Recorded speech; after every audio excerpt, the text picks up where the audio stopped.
bracing for impact. As the tariff threat looms, Ottawa prepares. This is Now You Know. I'm Rob Snow. Deeper than the headlines. The answers you need to know. This is Now You Know with Rob Snow on News Radio. What does Donald Trump want? A report in the Wall Street Journal suggested all of this talk about slapping tariffs on Canada was just that, talk. And that what the Trump administration really wants is an early renegotiation of CUSMA, the free trade deal between the United States, Mexico, and Canada. But during a news conference yesterday, Donald Trump said, no, that's not true.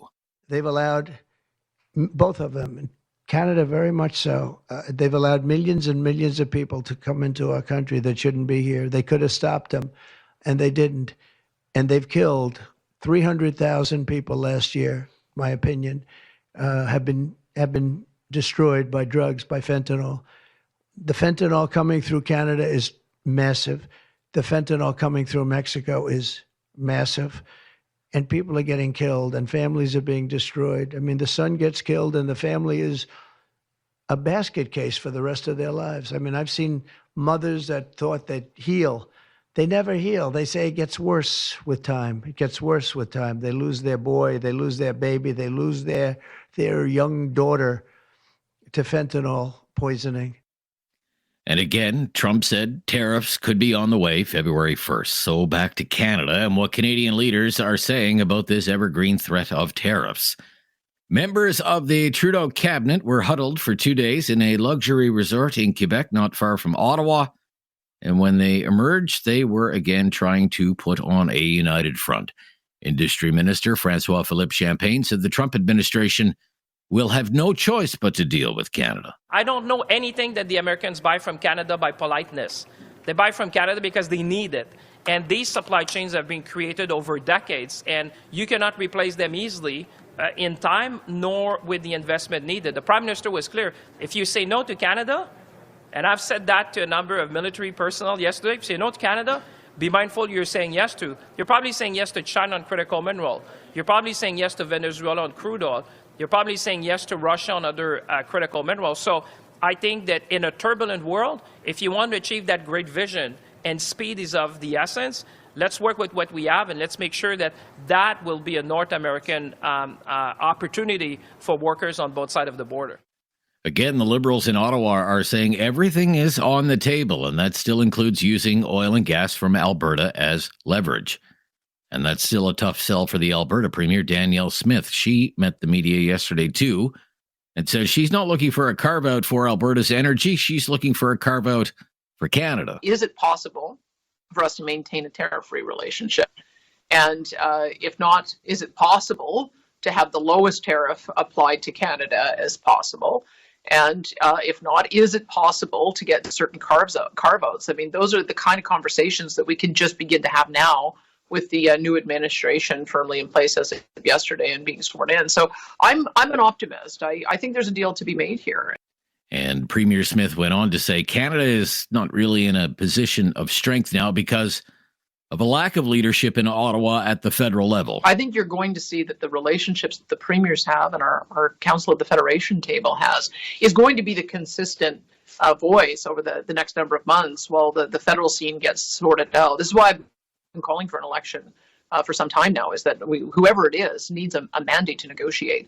And what I worry about is because of politics that certain political leaders are going to try to turn this relationship with Trump into some kind of election issue and damage the relationship. That's what I worry about. The Premier of British Columbia, David Eby, had his own news conference yesterday. He was in Vancouver, and he suggested Canadians boycott American-made goods. And like Ontario Premier Doug Ford, David Eby says he's thinking about banning the sale of American-made alcoholic beverages from BC's liquor stores. When you're at the grocery store and you have a chance to buy a product right now, you're looking carefully at the labels to support Canadian jobs and to support Canada at this critical time. You know, one of the items that we've put forward that at a provincial level we could respond to tariffs with is the government of British Columbia liquor stores are one of the biggest purchasers of American alcohol products. I think the government of Ontario's liquor stores are maybe the biggest purchasers. And as a result, our decision not to purchase American alcohol would definitely send a message. It is one of the things that could be on the table to respond to these tariffs. On the agenda today, Prime Minister Trudeau will once more hold a virtual meeting with all the premiers and the territorial leaders. Tariffs, of course, is the one and only topic. So when we come back, we will take a look at Donald Trump from the American angle and his busy first 2 days after being sworn in on Monday as president and beginning his second term. We'll talk about pardons for people who participated in the January 6th attack on Capitol Hill. Another pardon as well for a man named Ross Ulbricht. Tell you about that. DEI in focus, illegal immigration as well. That's all just ahead. As we start now, you know, I'm Rob Snow, and this is News Radio.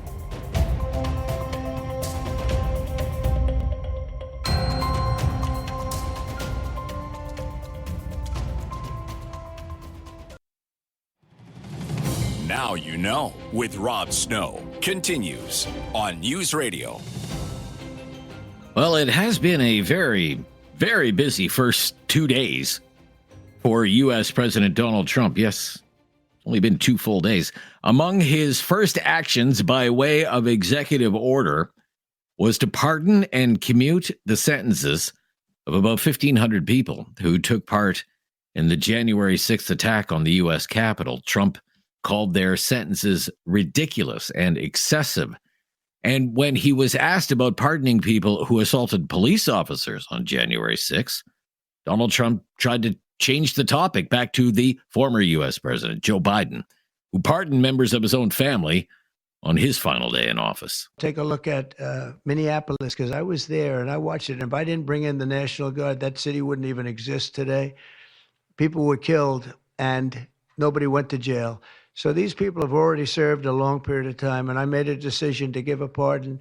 Joe Biden gave a pardon yesterday to a lot of criminals. These are criminals that he gave a pardon to. And you should be asking that question. Why did he give a pardon to all of these people that committed crimes? Why did he give a pardon to the J6 Unselect Committee when they burned and destroyed all documents which showed that they did what was wrong, not me? Wait a minute. Why did they give a pardon to all of his relatives, his brother who made millions of dollars, to all these different people? He gave pardons. That's the question you should be answering. The decision to pardon and commute the sentences of people who assaulted police officers on January 6th does not sit well with some people, as you can imagine. Jason Manning, for example, spent years as a prosecutor working on the January 6th cases in Washington, D.C. I would have said the same thing that I say to anybody who questions the appropriateness of holding accountable the rioters on January 6th, which is take half an hour and watch body-worn camera of an officer who was assaulted that day. Take half an hour and imagine yourself standing in their shoes and think about what type of message it sends to that police officer, to all of our country's police officers, to issue a pardon that communicates those assaults are okay.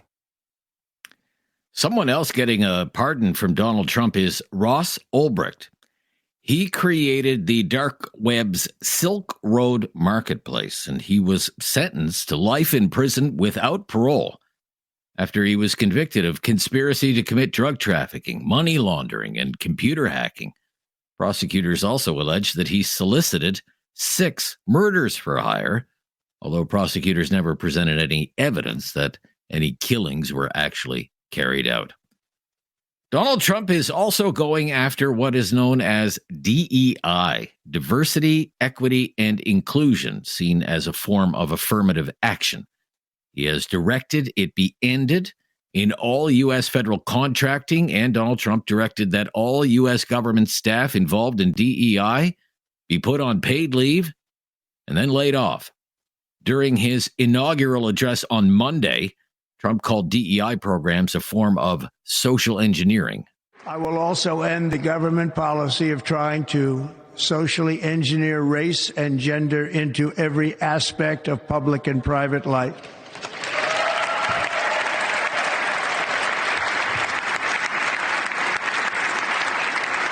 We will forge a society that is colorblind and merit-based.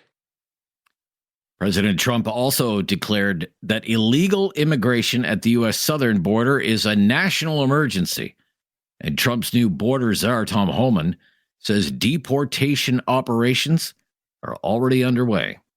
For it to be in the country illegally, first of all, I mean, there's nothing in the immigration law that says you got to be convicted of a serious crime to be removed under the INA. So if you're in the country illegally, ICE can visit you. But right now, as we said repeatedly, and the President Trump's been clear, we're concentrating on the worst first, the public safety threats, the national security threats. And just yesterday, in the last 24 hours, ICE arrested over 308 serious criminals. Some of them were murderers. Some of them were rapists. Some of them raped a child. Some were sexual assault of a child. So ICE is doing their job, and they're prioritizing just as the president said they would. So the ICE is performing excellent right now out in the field, and they're going to continue every day. On Donald Trump's schedule today, it's his first Oval Office television interview since returning to the White House. It will be with Sean Hannity of Fox News. The interview will be pre-taped, and it will air on Sean Hannity's show later tonight. Still ahead for us, of course, the U.S. President, Mr. Trump, always a source of material for the late-night comedians. So now that he has been sworn in and is beginning his second term, you can just imagine what that has been like for the late-night shows. And our Newsday panel is just ahead. Chrystia Freeland, by the way, has an op-ed in the Washington Post today.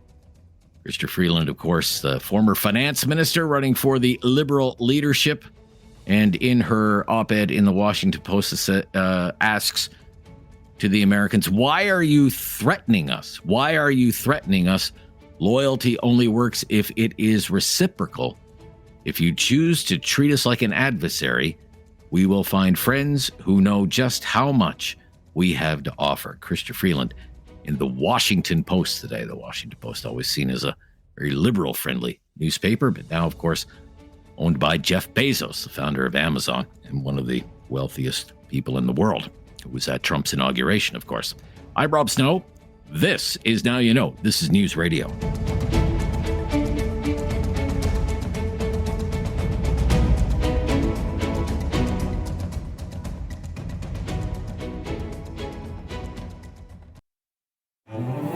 There is no question Rob won't get answered. Now You Know with Rob Snow continues on News Radio.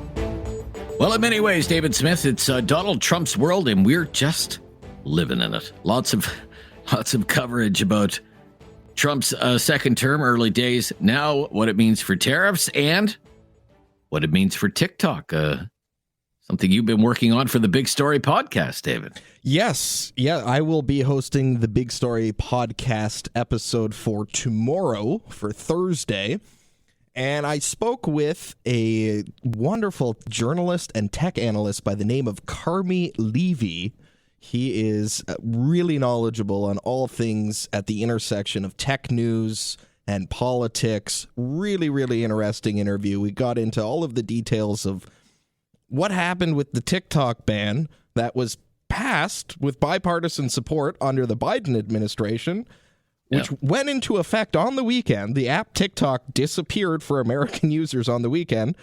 Monday, Trump gets inaugurated. One of the first executive orders he signs is a piece of paper that effectively pauses that ban for the next 75 days, pending a possible sale of the app. And there's a whole bunch of American billionaires who've gotten together potentially to seek some kind of joint ownership between the U.S. and TikTok, because the reason they wanted to ban the app was its parent company is based in China, and all of the data the app collects is based in China, and the Chinese state has a tremendous amount of influence over ByteDance, as an incredibly powerful tech company. So they say it's a huge national security risk. National security risk, national security risk. And yet Donald Trump, who years ago was in favor of banning the app, has now signed an executive order to keep it around, at least for the next 75 days. That app, Rob, has 170 million American users, 14 million Canadian users. That's impacting a ton of people. It's a fascinating story. That's tomorrow on the Big Story podcast. Looking forward to that. And Donald Trump, of course, always a big source of material for the late night shows. And, of course, now more than ever because he's been sworn in for a second term. What's happening on the late shows, Dave? Yeah, the reaction was pretty typical of the late night television shows. Not everybody's cup of tea, but sort of what you'd expect from late night comedians on Trump's first day in office. On CBS, Jimmy Kimmel pointed out, fairly enough, I think, the U.S. is now kind of made up of two kinds of people.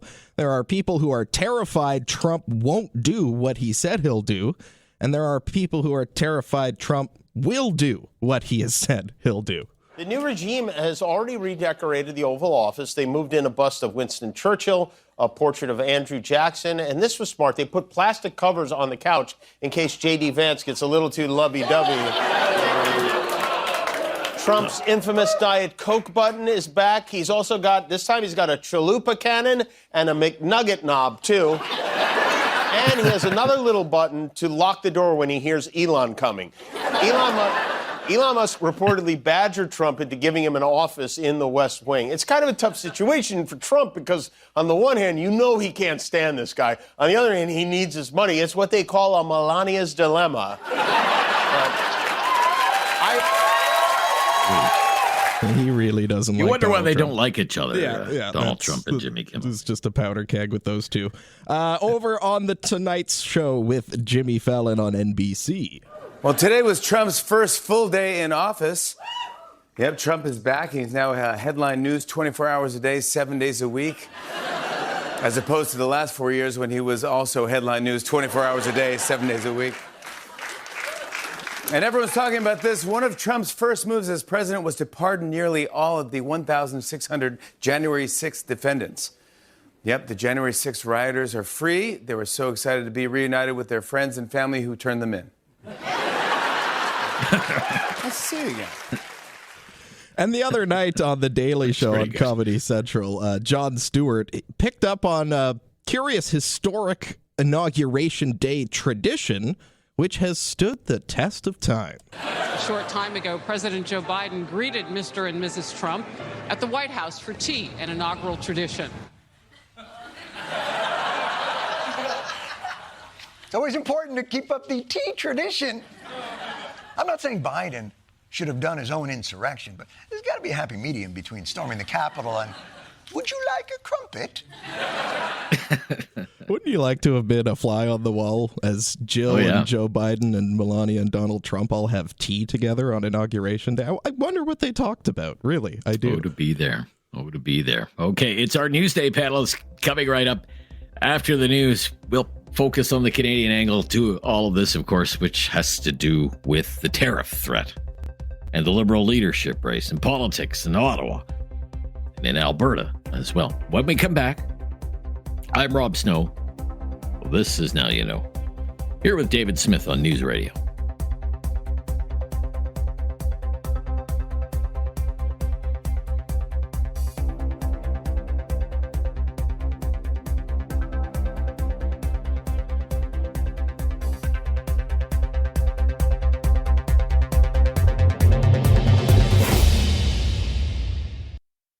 You have questions Now You Know with Rob Snow has the answers. on News Radio. The Newsday panel. It is time for our Newsday panel. Susan Smith is back with us today, principal at Blue Sky Strategy Group. How are you today, Sue? I'm very well, and I have thawed out from walking the dog this morning. Thank you. Yeah, pretty cold. Alex Creston, Vice President, Crestview Strategy, based in Toronto, where they're also climbing out of the deep freeze. Toronto. How are you? How are you? Yeah, good to hear from you. I want to start with this Chrystia Freeland op-ed in the Washington Post today, where she asks of our American friends, why are you threatening us? Let me read a little bit. We are just one piece on your geopolitical chessboard. You've chosen to humiliate your friends before moving on to tackle your true adversaries. Here's the thing, though. The threats won't work. We will not escalate. But we will not back down. If you hit us, we will hit back.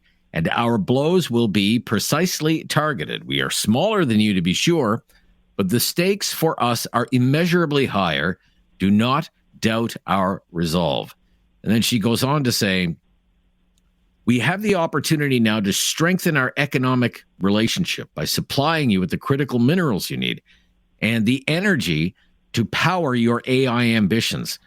We can make your continent more secure, our continent more secure by investing heavily in our Arctic and in continental defense. And we can help in your effort to end China's unfair trade practices and the global financial imbalances they create. Let's work together. Over more than 150 years, we have already accomplished so much. Canadians believe the best is yet to come for both our countries. Again, Chrystia Freeland. In the Washington Post today, what do you think about pitching an op-ed like that just to the Washington Post, first of all? What's behind that, do you think, Susan Smith? I think it's domestic politics that's actually behind that, more so than trade politics. I think everybody knows Ms. Freeland, is in the running for the Liberal leadership race. So I think that is what my 24-year-old son would call a flex. I have enough clout, enough power to get something that I would write into the Washington Post, even though I'm no longer in cabinet. Right. I know Doug Ford's got something in the Wall Street Journal today, too. So I think that's what it is. It's about saying to people she's got enough clout that her thoughts and views would be run in the Washington Post. The second part of it is tone. If you're going to ask me, do you think it works? It states her position. I'm not sure I agree. I feel like it's a two-toned piece, and I might have gone with the second tone, not the first. I don't know why you need to poke Trump particularly, which I think is what the opening part of that does. But I think the offer of collaboration and the reinforcement of collaboration is a better message at this juncture. But she wanted to flex, so she did. It's a flex. Okay, that's interesting. An op-ed in the Washington Post from Chrystia Freeland, just on that decision in the Washington Post. We like Chrystia Freeland to appear in the Washington Post. What do you think about that, Alex? Canadian politics, it seems, now plays out in the American print and airwaves. The main arena of the Liberal leadership races on the Daily Show and the Washington Post, it seems. That's, it's a good way of getting attention. And I think Susan's exactly right that there's two tones. It sounds like there were almost two op-eds written. And certainly if the goal was to represent the Canadian government and in our negotiations with the United States, the second half of that op-ed would have been the most prudent and the most advisable. But she's not doing that. She's representing a leadership race where she is very narrow cast on a very small group of Canadians. These are self-identified, self-registered Liberal Party supporters who hate Donald Trump and who are afraid of tariffs and want to see someone tough. And so the first part of her letter is what she means for people to actually read, which is targeted at the voters in the Liberal leadership race. If there wasn't a Liberal leadership race right now, she would be doing the second half. I see. Okay. So this is for, say, the Liberal supporters. Loyalty only works if it's reciprocal. If you choose to treat us like an adversary, we will find friends who know just how much we have to offer. That's target at the potential voters. Rob, I largely agree with Alex. I think, yes, it's targeted Liberal support, like people who are looking at the Liberal leadership race, but I would say that it's targeted more broadly to Canadians because the Liberal leadership race is going to be a blip in the next couple of weeks, and then the winner of that race, and Ms. Freeland obviously needs people to sign up and to consider her, but they need to consider her in the prime ministerial lens versus Mark Carney in a prime ministerial lens. So I don't think it's just narrow cast at Liberals. I think she's probably hoping that more Canadians are having a look at it, even if they wouldn't participate in the Liberal leadership race, and that they're hoping she's hoping come outcome that they remember that as well. So I wouldn't say it's super narrow cast. I think it's got multiple audiences. But otherwise, it's a multi-tone piece. But I think she's taking a broader shot there. I don't know. I mean, I guess when it comes to, liberal leadership contenders making their pitch, what is the more effective route to make that pitch? Is it something like Mark Carney appearing on The Daily Show? You take clips, it's all over social media. Here's Mark Carney being funny, whatever. Or something behind a paywall in an American newspaper in the opinion pages, if you happen to see it at all. Right? That's a good question. Know. I think it's self-evident, right? Yeah. Yes. And maybe what's more important is not what's behind the paywall, but what the reporting of it is, because they know that people like Rob Snow are going to be talking about it. Well, yeah, that and a cup of coffee. Okay. When we come back, let's think about this. What if it wasn't Mr. Trudeau leading, I guess, the government through this crisis right now? What are we going to do? Trump, tariffs. What are we going to do? But rather, it was Pierre Poilievre.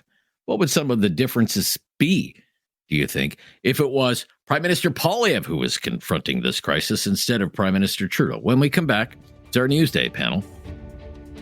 This is Now You Know on News Radio.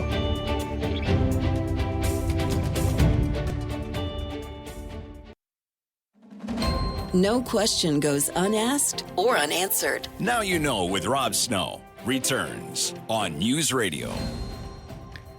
It's our Newsday panel. Susan Smith is here from Blue Sky Strategy Group, principal there, and Alex Creston is Vice President, Crestview Strategy in Toronto today.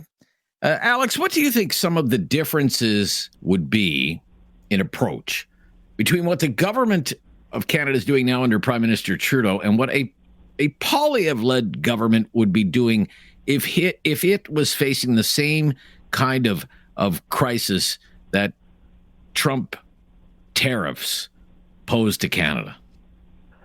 So the problem for the Liberal government is that they have been in power for 10 years, and ostensibly these tariffs are targeted at Canada's inaction over that preceding 10 years on border security, national defense, and other issues. A newly elected government would be in a position to have a certain level of credibility on changing direction, on taking a different approach. And it doesn't matter what the Liberals say they would do at this point. They have a lack of credibility with the American audience because all of the evidence of the preceding 10 years would state otherwise. Sue, so what do you think? Sorry, go ahead. Oh, sorry. Yeah, sorry. You want to jump in there, Sue? Go ahead. So I'd say no. No. Okay. No. All right.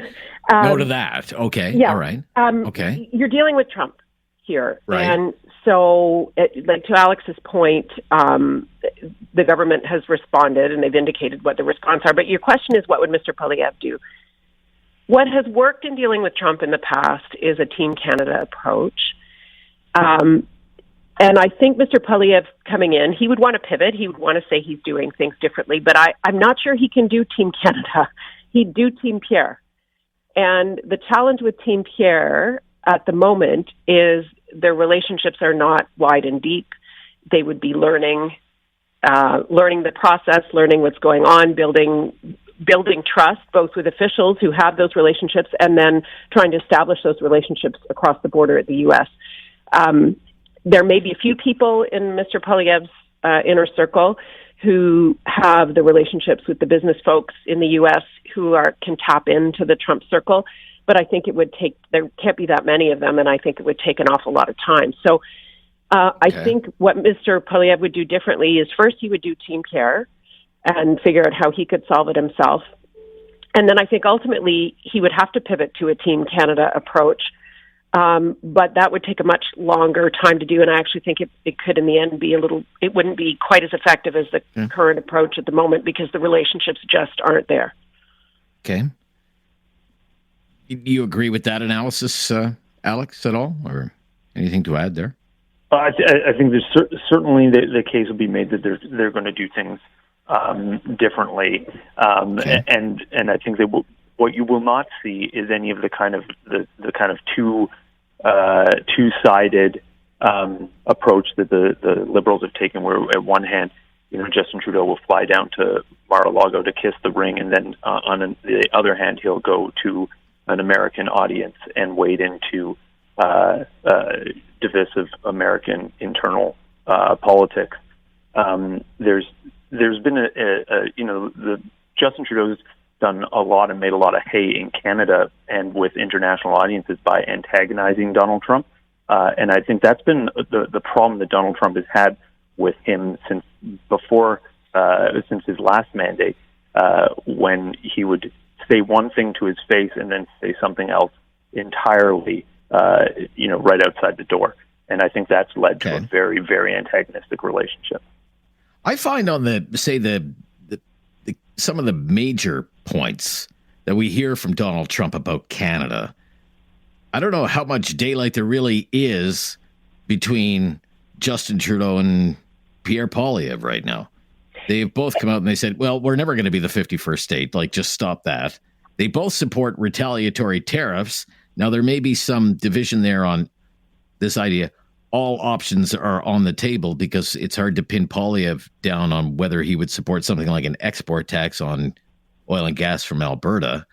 But they both also make the same point on the trade surplus, that is mostly energy that we sell to Americans. So I don't know. I don't really see on those 3 points a lot of daylight between these two. Sue, you want to jump in? Go ahead. I actually agree with that. Nor would there be any change in Donald Trump's tone, regardless of who the prime minister is. Trump is Trump. He wants to win. He wants to achieve what he wants to achieve. And, whether it's Wayne Gretzky or Pierre Poilievre or Mark Carney or Chrystia Freeland in the prime minister's chair, Mr. Trump is going to push down a certain path. And it's how effective the Canadian response is, how nimble the Canadian response can be. I think that's really important. But ultimately, the prime minister of the day has to do what's in the best interest of the country. And if you're not going to antagonize Trump, do you court Trump? And how do you court Trump? And whether you want to call it kissing the ring or finding a way to build that relationship, it's up to our leaders to find the path that results in the best approach for Canada, the best results for Canada. Okay, when we come back, I want to talk a little bit more about the Liberal leadership race as well. What is going on with the carbon tax? Are they lowering the coffin now into the grave of the carbon tax, the contenders for the Liberal leadership race? When we come back, it's our Newsday panel. I'm Rob Snow. This is News Radio.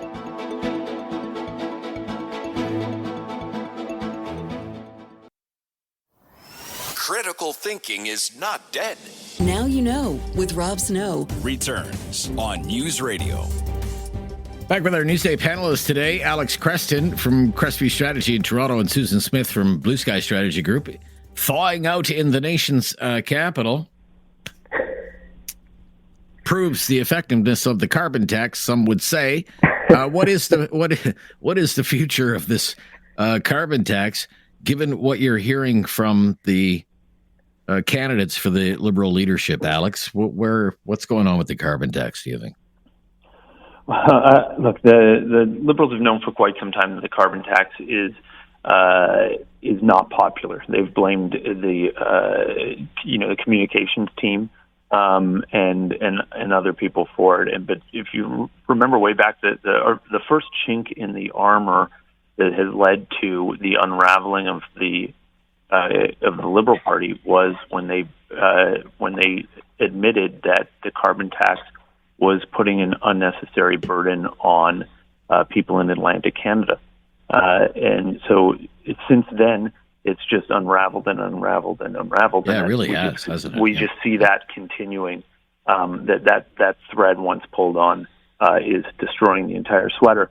And so, look, do I think that realistically, Mark Carney or Chrystia Freeland, if they were to somehow extend their mandate, would get rid of a price on carbon. No, they believe in this fundamentally. This is something they believe in to their core. Okay, all right.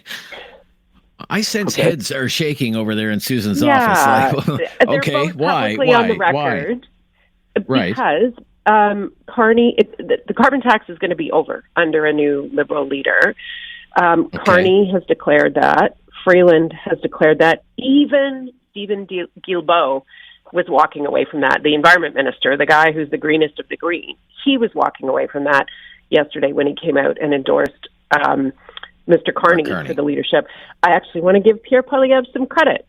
The Axe the Tax slogan and hammering that for the last 2 years has actually had an effect, and that the carbon tax will be axed, and it'll be axed before the election. And the challenge for the Conservatives will be they've had one slogan, one mantra, one T-shirt for the last little while, and it's changed. And in one fell swoop, the Liberals can take that out, and they can the Conservatives have to pivot now. With Mr. Trudeau gone, they won't be running against him. They'll be trying to run against his legacy, but they also can't run against the carbon tax because it will be gone. Oh, and I think they can run against the carbon tax, Sue. They will. But if Carney and Freeland, they're gonna run against the come to Jesus moment that these Liberals have had on the carbon tax. Are they not? Sure, right, sure. That's great, but to say that it won't be gone is actually not factual.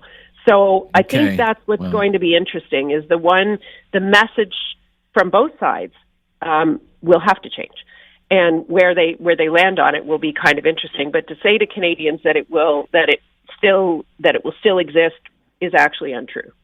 I don't know. I mean, does Stephen Guilbeault endorse a candidate who doesn't support the carbon tax? He did. Let's get Al. I don't know. He's threatened to walk away before the reports. I don't know. I heard. Let's get a quick closing comment from Alex. Closing comment from Alex. Okay. Whatever the Liberal leadership candidates are telling us now, the important thing, as we all know in the communications business, is consistency. And the Liberals and Mark Carney and Chrystia Freeland and Stephen Guilbeault and everybody in the Liberal Party has consistently said that the only way to fight climate change is a carbon tax, and anyone who's opposed to it doesn't care or doesn't take climate change seriously. Okay. And the Conservatives have been consistent. That's why everyone knows axe the tax. Okay. All right. Thank you. Stay warm, everybody. We'll speak soon. Bye-bye. Bye. Talkback up next. It's time to talk back. On Now You Know with Rob Snow. Call now. And have your say. 1-833-668-2577. Welcome to Talkback. It is 2 hours of debate and discussion on the big issues of the day. And today's topic is Trump and Canada again. I mean, Donald Trump starting his second term as president of the United States, it remains the biggest news story in the world. And his threat to impose tariffs on Canada remains the biggest news story in Canada. Nothing even comes close. So we have some questions to get the conversation going again today. Let's jump right into it. Do you think dealing with Donald Trump and responding to either tariffs or the threat of tariffs is going to be the main issue in the next federal election? What would you say? Has that rocketed right to the top of election issues? What would you say? The threat to the economy from tariffs has now become the biggest issue for the next federal election campaign. What would you say? 1-833-668-2577. 1-833-668-2577. Or do you think it's something else? Like the Liberal government's record over the last 9 years on things like the economy or jobs or housing affordability, the rising cost of living, immigration, hot issue, of course, the Trudeau legacy, if you will. Or has this threat from the United States administration under President Trump now become more important and even so important that it's going to take over the election campaign? And that's going to be the big vote driver in the next election campaign. What do you think? That this Trump tariff issue will be the issue deciding the party that forms the next government, deciding who will be the prime minister for the next few years, not who will be the prime minister for a few days or a few weeks. Trump tariffs above all else? Yes? What would you say? That it's going to supplant, say, all the other issues that we've been talking about on Talkback here for the last year, as we have watched this liberal slide in the polls and this conservative rise in the polls? Or do you think all of those other issues that we've been talking about are still going to factor into the next election campaign? Issues like the carbon tax. That is something that the conservative leader, Pierre Poilievre, has certainly been campaigning on since he won the Conservative Party leadership. How many times has he said it's time for a carbon tax election? How many times has he said we need to axe the tax? And on that point about the carbon tax, perhaps that leads us into another conversation about how all the liberal leadership contenders are trying to backtrack on the carbon tax. We can explore that a little bit if you want to. It would seem the liberals, they want to bury that carbon tax, at least for now. Maybe it's resurrected as at some point, but they don't want to fight an election on the carbon tax. I think they'd much rather prefer an election about Trump and tariffs. It's probably the bigger issue anyway. But let's face it, for a couple of years, the rising cost of living was the issue in this country, in all the polls. That was the number one issue, the number one concern. The rising cost of living, making ends meet, paying the bills, those pocketbook issues, groceries, gas, rent, mortgage, utility bills, dealing with the after effects of the inflation and the higher interest rates that came along with the inflation. But now we have this threat, Trump and tariffs. Is it possible that this is what the election will be about? I mean, immigration, hot issue. But now is the threat of tariffs from Trump the bigger issue? And that's what the election will be about. What would you say to that? 1-833-668-2577. And then the follow-on question is, if that is the biggest issue in the next election campaign, whenever that election campaign begins, then we have to ask you, what political party or what political leader do you think would be best to deal with that threat from this new American administration? Who is that person? What political party is it? Is it the Liberals? They'll have a new party leader by that time. The Liberals are out there saying, well, we've dealt with Trump before. We know what to expect. Is it Pierre Poilievre and the Conservatives? They would do a better job of negotiating with the Trump administration because maybe they see eye to eye with Republicans and maybe some people in the MAGA movement. And at the same time, they can defend Canada's interests. Or I have to throw it out there. Do you think it's the New Democrats with their leader, Jagmeet Singh, who has said repeatedly in the last few weeks, someone like Trump will only understand force, and you have to stand up to the bullies. If the big issue in the next election campaign, the biggest issue in the next election campaign, is who is best to deal with Trump, then who do you think should win the election in Canada? Let's start there. We'll see how the conversation goes over the next couple of hours. We have open phone lines right now, 1-833-668-2577. If you've never called before, just mention that to our call screener. We'll make your call a priority. Trump, tariffs, Canada, and the next Canadian federal election. Let's kick that around for a couple of hours. I'm Rob Snow. This is Talkback on Now You Know on News Radio.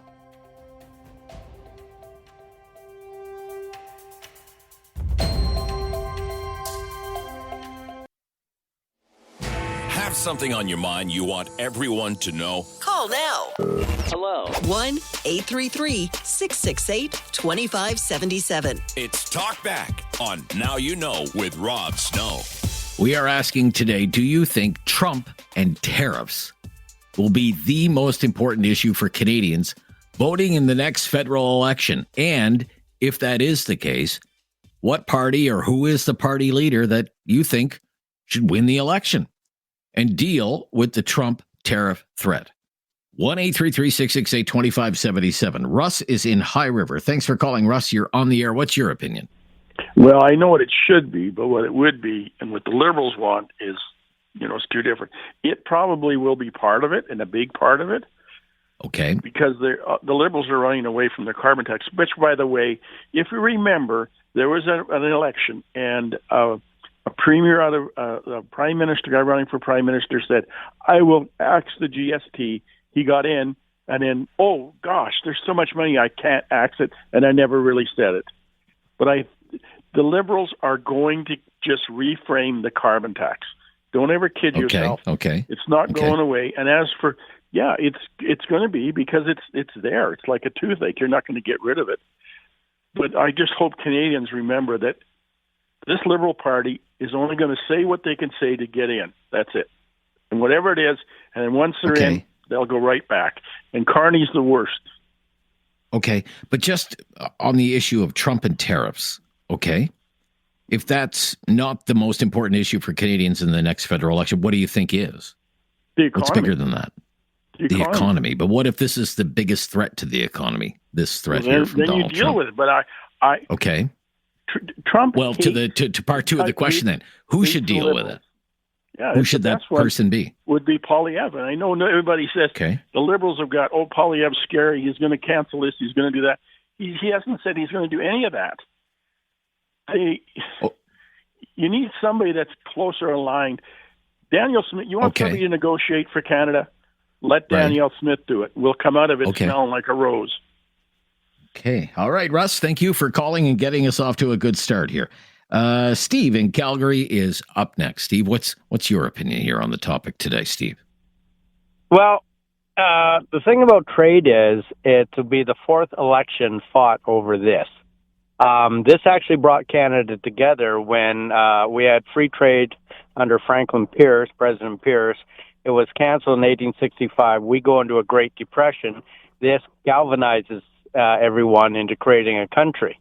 But then in 1987, Brian Mulroney actually dissolves government because he says, I don't have a mandate to run on this. I need to get one from the people. Then he had the mandate with Ronald Reagan. But when Trump came around and said he's going to blow up NAFTA, everybody went into panic mode. And I want people to remember that it was Stephen Harper who said we should negotiate whatever we can get. The person who negotiated for Canada said, the hell with that. We're going to fight. And we came out better because actually the person negotiating wasn't Stephen Harper. This is one of his mistakes that nobody remembers or cares to remember. So right now, our economies are so tied together that Trump actually made a mistake and made a TikTok on it. He said, well, Mexico and China are going to have a 25% tariff. He forgot to include Canada. The thing about Trump is he always starts with nuclear weapons. He never starts with an invading army. He always goes nuclear, and then everybody panics. In the end, we will be fine. Will it be fought on this? Actually, the next Liberal leader will be fought on this. And then by February 1, if he doesn't put that in, it might not be fought on that, but other things. Okay. Okay. Thank you, Steve. All right. Dawn in Calgary up next. 1-833-668-2577. Some free lines available. Do you think Trump and tariffs will be the most important issue for Canadians in the next federal election? Let's start there. Dawn, what do you think? I think it's absolutely right. It will be. Yes. And so it should be. And why the threat of the tariff in the first place? I think that whoever the leader is, probably conservative, why the tariff threat? We need to tighten our borders. We need to have stronger, tighter laws against criminals and organized crime. I mean, that's the reason why he's putting them there in the first place. And it defense spending, he's mentioned, he thinks we're a freeloader when it comes to defense, right? Well, we kind of are we not? Well, we are. Yeah, we have been, yes. I mean, there was a time when they had weapons in northern Canada, just in case. I don't know if they're still there, but I think we are. And with the new technology as it is, I think it would cost us less money to have strategic defense. And I think that we absolutely should do it. Okay.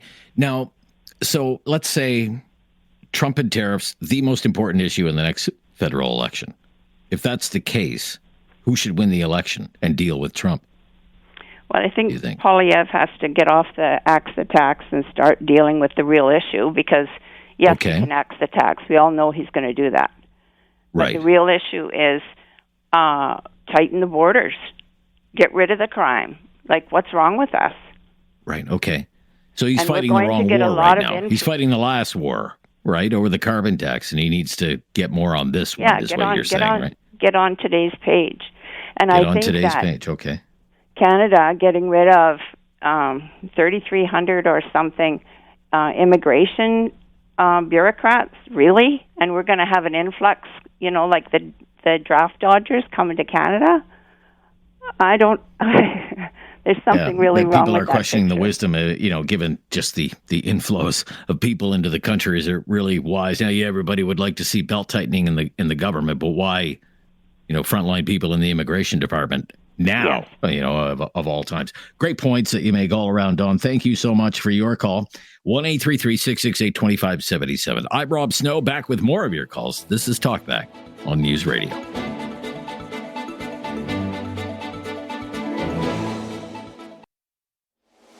Have something on your mind you want everyone to know? Call now.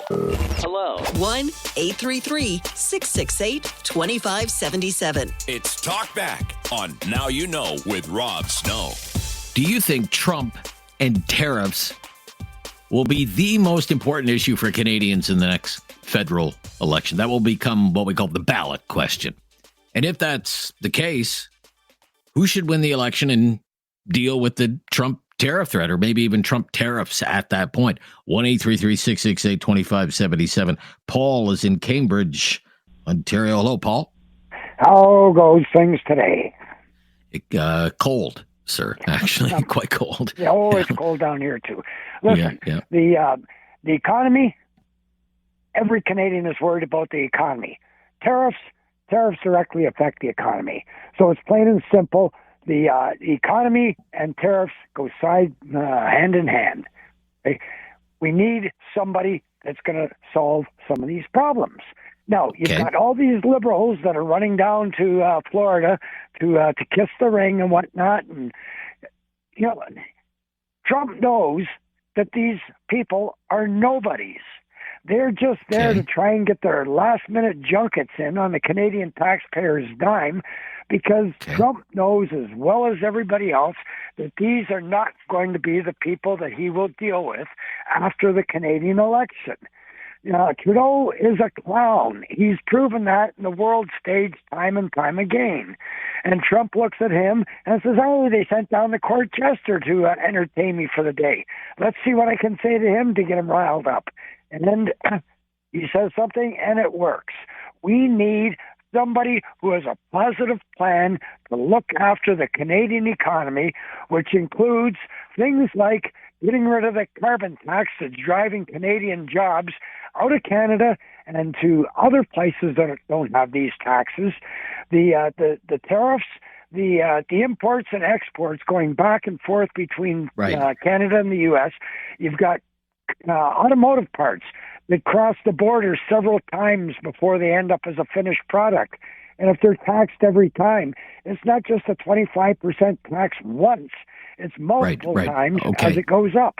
So you think Pierre Poilievre, if the ballot question is, Trump and tariffs, the impact on the economy, Pierre Poilievre should win the election and deal with the Trump tariff, that he'd be better than all the other alternatives.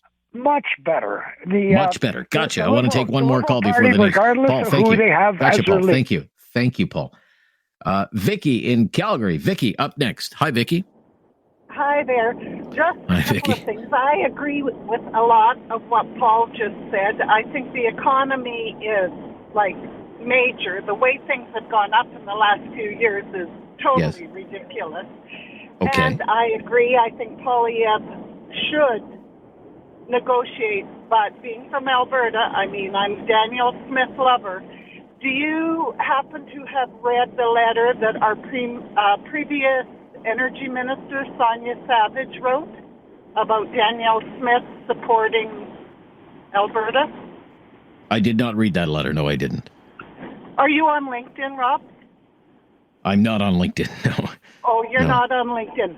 I would love to send you that letter. Basically, Well, you can send it to David. If you talk to David off the air, you can send it to David, and then David can send it to me. Yeah, David will talk to you on the air. Just, when I let you go, and I'm going to have to let you go now and wrap up our conversation, but just hang on the line, and David will take that down, and you can fire that off to our coordinates, and we'll read it together and digest it. Thank you so much. Well, it's very interesting. Thank you. Okay, thank you. Thank you. My pleasure. Thank you for calling from Calgary today. Trump, tariffs. Think about everything we've talked about: carbon taxes, housing, affordability, groceries, gas, immigration, climate change, everything you could fight an election on. Does this top them all now? The tariff threat? And if it does, who should win the election? We'll pick it up right after the news. Tell you what some of the leaders have been saying, of course, in the midst of this threat. This is News Radio.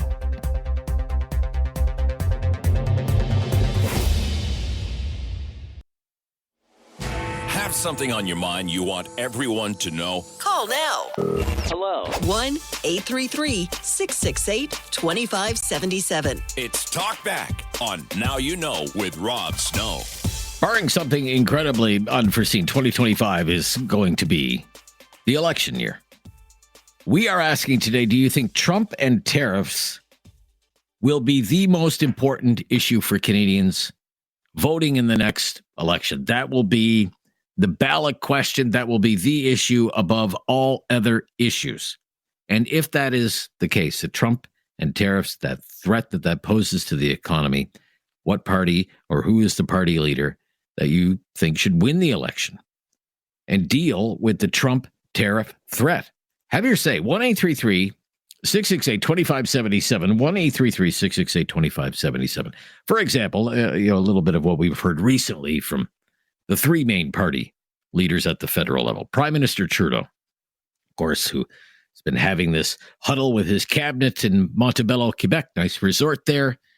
Mr. Trudeau, of course, has announced his resignation. He has prorogued Parliament at a most inopportune time until March 24th. But he said this week, when asked about trying to deal with Donald Trump, we've seen this before. We've seen this before. We are the Liberals. We have seen this before, meaning his government has dealt with Donald Trump before, did a deal with Donald Trump before. Roll tape on Mr. Trudeau. We've been here before. During President Trump's first term in office, he announced challenges to our trading relationship that we were able to work through. We negotiated a new Canada, U.S., Mexico trade deal that has resulted in tremendous growth and prosperity for all three countries. We've been here before. We have the experience. We know how to deal with the Trump team. You could infer from that you don't want somebody who's going to learn on the job, for example. Now, Pierre Poilievre, the Conservative leader, released a video yesterday or the day before. It doesn't address the tariff threat in any substantial way, but rather what it does is it kind of taps into Canadian patriotism. It shows people attending Remembrance Day ceremonies. It shows people riding snowmobiles and people working in factories and hockey players playing for Team Canada, and the Canadian flag is all over the place. Roll tape on that. We will be a proud nation that bows and kneels before no one, with free and independent people, entrepreneurs, innovators, explorers, workers, people who are afraid of nothing and take on any challenge, people who lock arms and unite under one flag. Canada first, Canada last, Canada always. Let's bring it home. Right, so it has, certainly a patriotic feel to it, but it's more of a campaign ad than really addressing the issue of the Trump tariffs. Now, the NDP leader, Jagmeet Singh, had a news conference yesterday in Toronto, and he said, if the Americans put tariffs on Canada, well, we have to make the Americans feel the pain. Here was Mr. Singh. The impacts of Trump's tariffs. He's made it clear that he made those threats, and then he's now saying a date of February 1st. I've said from the beginning, the only thing that Trump will understand is force. We have to fight back. We have to be ready to show that bringing in tariffs that Trump has proposed, it'll hurt Canadians, but it'll also hurt Americans. These are a threat to hundreds of thousands of jobs in Canada. This could also increase the cost of living at a time when we're already struggling. We need to make sure that Americans also feel the pain. You have to make sure that the Americans also feel the pain. So, this has very quickly taken over as the issue in Canada, Trump and tariffs, but will it be the most important issue for Canadians in the next federal election? And if that is the case, who should win the election and deal with Trump? Lauren calling. Hi, Lauren. You're on the air. Go ahead, Lauren. Hi there. Hello. Hi. Hi. Hi, Lauren. Hi. I do agree, unfortunately, that economy and the tariffs are going to be the forefront of the Canadian voters. Okay. You say unfortunately. Why do you say that? Oh, I just wish it was the environment, but that's... Oh, you wish it was the environment. Okay. All right. But I do think it is going to be the economy and the threat of the tariffs and dealing with Trump. I do believe Mark Carney is the best set up to deal with that. He's been a banker, he's an economist, he has a lot of history, and he's not a career politician like Poilievre. But unfortunately, I think people are so disenfranchised with the Liberal Party that it will be Poilievre who takes Trump on. Right. But that's, again, not your preferred outcome. No, I mean, you can't spend money and you can't worry about an economy on an earth that's uninhabitable. But I do think, people in Canada are feeling such a pinch in their pockets, which understandably, you want to be able to put food on the table and provide for your families and have a place to stay. So I think it is going to be the election's most important platform. It will be the ballot question in the next election. But if you had your preference, and of course you'll get to vote in that election, you would rather it was Mark Carney going to Washington with his version of Team Canada and dealing with Trump. Yeah, I do. I think he's got the background and the career to back up, but I just think the Liberals have gone so out of favor.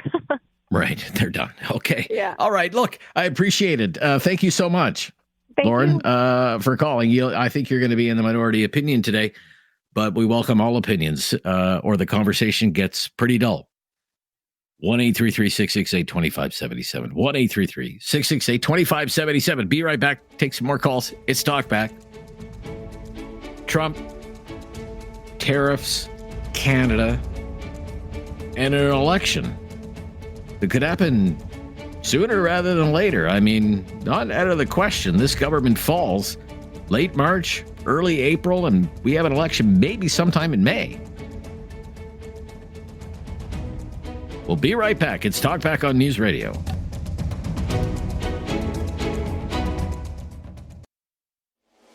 Have something on your mind you want everyone to know? Call now. Hello. 1-833-668-2577. It's Talkback on Now You Know with Rob Snow. Do you think the Trump tariffs are now the most important issue for Canadians who will vote in the next federal election? If that is the case, what party or who is the party leader that you think should win the next federal election and deal with the Trump threat? Natalie is up next on the line from Calgary. Hi, Natalie. Thanks for waiting. You're on the air. What's your opinion here, Natalie? Oh, hi there. Hi, Natalie. can you hear me? I hear you just fine. Go ahead. Yeah. Fabulous. I'm actually in agreement with your previous caller. I think You are? Okay. I think out of everyone, I would vote for Carney, just based on his qualifications and his ability to articulate and have a really interesting dialogue with the United States. Did you see his interview with Jon Stewart? We most certainly did. Yes. Yeah. Yeah. Yes, I think that might. I just appreciated the tone of it, and Okay. I am not a Liberal voter, and I'm Right. from Calgary. Pretty friendly interview, but though. I Pretty would- friendly interview, right? Oh, it was totally friendly for sure, but his Yeah. ability to understand how to negotiate with Trump, I think, is superior than the other candidates. But I'd Okay.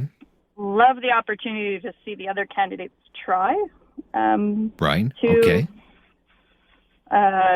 get their voices out. But I think right now, I very much Carney, for sure. Very much Carney. Very much Carney. And you do agree that the tariff issue, I mean, that's the big issue in the country right now? Like number one going into the election?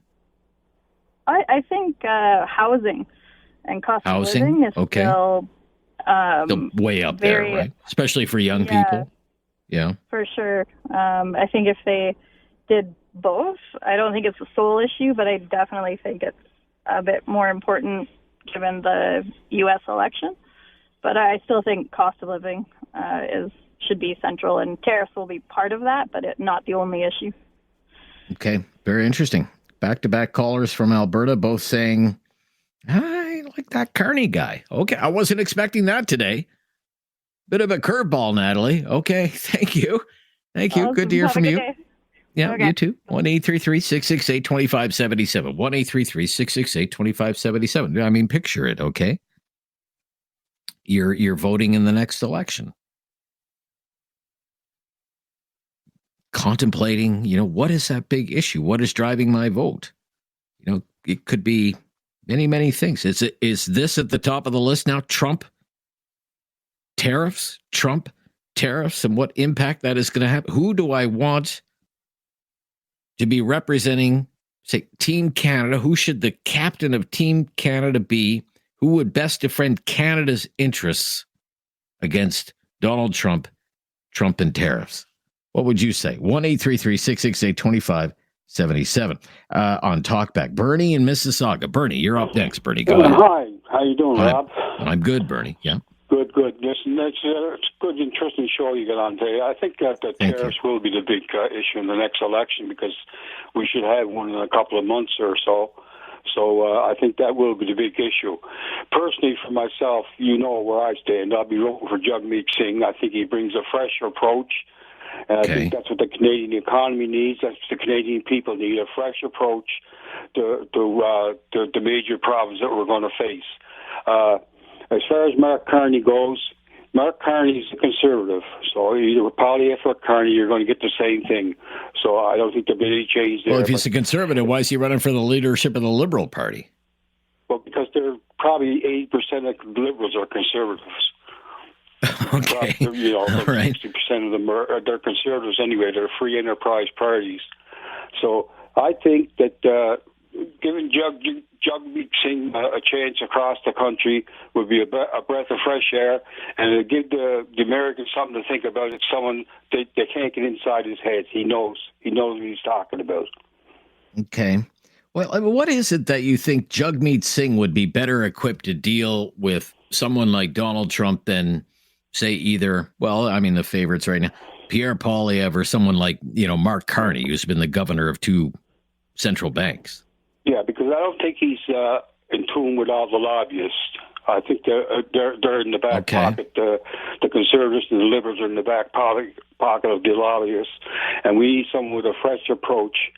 And as far as his credentials, he has principle. He took on the mantle of that party, knowing that it was the hardest one to come to power in this country. Poilievre took on the Conservatives. They come to power when they want to. The Liberals come to party when they want to. So I think Jagmeet Singh is a man of principle, and I think he'd be a great one to lead the fight. Okay. All right, Bernie. Fair enough. Fair enough. You've had your say. Thank you. Got to move along. Have to stop here first, though. We'll take a call from Cape Breton and in Nova Scotia. In fact, a lot of calls from Nova Scotia today. Halifax as well. I'm Rob Snow. We're talking about the Trump tariff threat in the context of what could be a federal election campaign launching in just a few months from now. And whether this has become the issue. I mean, you think about the debates that could be coming up when the leaders' debates are held. If it's Trump and tariffs, I mean, like the free trade election that we had in the past here in Canada. And, you know, if this is the big issue, who should win the election? Just share your opinion here on News Radio. Something on your mind you want everyone to know? Call now. Hello. 1-833-668-2577. It's Talkback on Now You Know with Rob Snow. Do you think Trump and tariffs will be the big issue, the most important issue for Canadians in the next federal election, the way things are going? If that's the case, what party or who's the party leader who should win the election and be the one tasked to deal with Trump and the tariffs or the tariff threat? Michael in Cape Breton on the air. Michael, go ahead, Michael. Yeah, it is. It's going to be a big issue in the next election, the tariff wars between Canada and the United States. The United States are after only one thing, our resources here in Canada. And I got to agree with your last caller. The only one that can give a fresh approach, and by the way, if Mark Carney was so smart and banks and everything, how come he's not working now?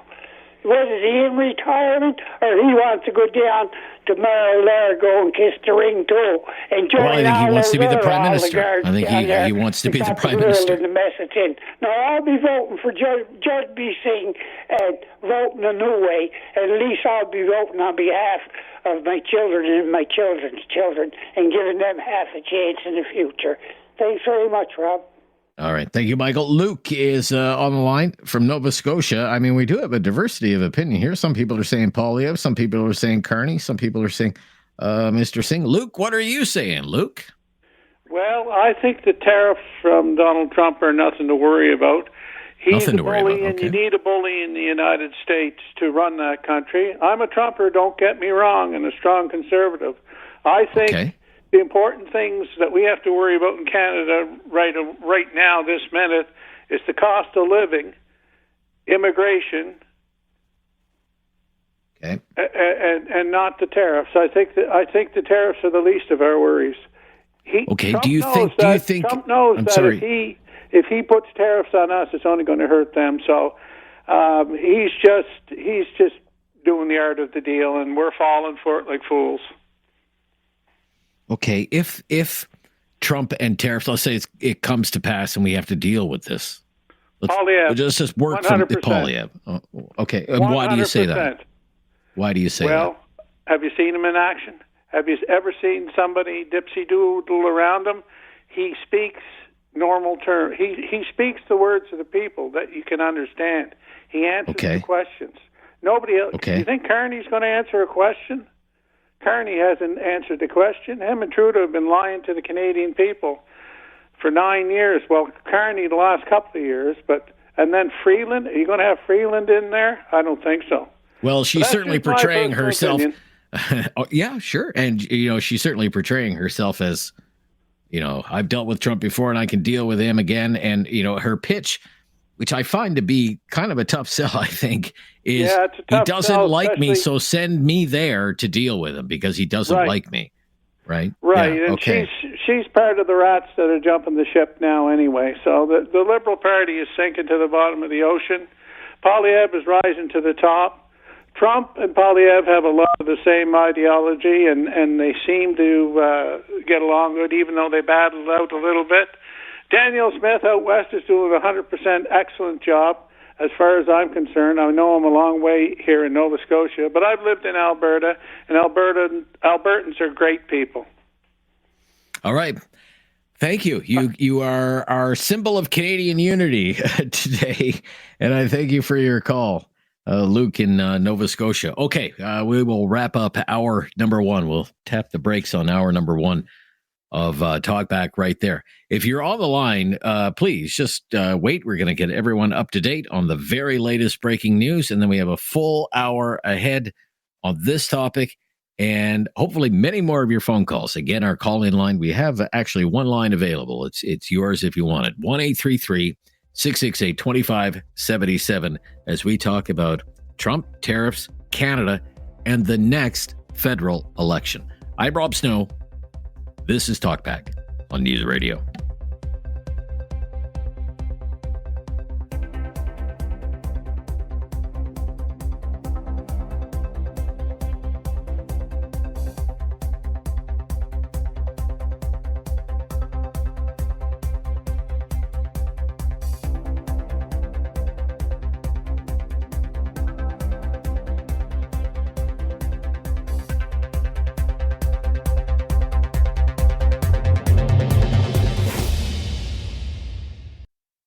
It's time to talk back on Now You Know with Rob Snow. Call now And have your say. 1-833-668-2577. Welcome to hour number two of Talkback, where we have been asking, do you think now that the biggest issue for Canadians in the next election will be Trump and tariffs, that threat?